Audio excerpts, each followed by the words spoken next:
Tell me softly மூவியோட quick review பார்த்துடலாமா? இந்த படத்தோட ஒன்லைன் என்னென்னா, ஹீரோயின் சம்மர் லீவ் முடிஞ்சு ஸ்கூலுக்கு வராங்க.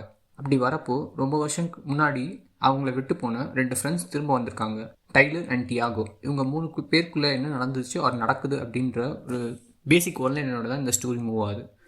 ஸ்டோரி நான் லீனியர் டைப்பில் மூவ் ஆகும். ஸோ பாஸ்ட் அண்ட் ப்ரெசன்ஸ் ரெண்டுமே மிக்ஸ் ஆகி மூவ் ஆகும். எப்பயும் போல் ஃபஸ்ட் பாசிட்டிவ்ஸ்க்கு கொண்டு போயிடலாம். சொல்கிறதுக்கு பெருசாக ஒன்றும் இல்லை, டீசெண்டாக கொண்டு போய் முடிச்சிருந்தாங்க, அவ்வளோதான் பாசிட்டிவ் சொல்ல முடியும். அப்படியே நெகட்டிவ்ஸ் கிட்ட போனோன்னா, படத்தோட ட்ராமா ஸ்டைலில் ரொம்ப ஸ்லோவாக போகுது.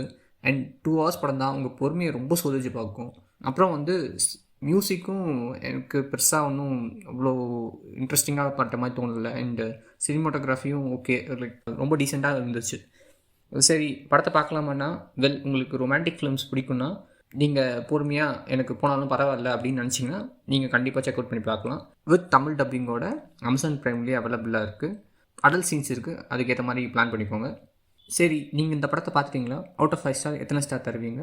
கமெண்ட்ஸை சொல்லிட்டு போங்க, நானும் பார்த்து தெரிஞ்சுக்கிறேன். வேறு ஒரு சுவாரஸ்யமான வீடியோவில் சந்திக்கலாம். Until then, it's bye from your host, signing off.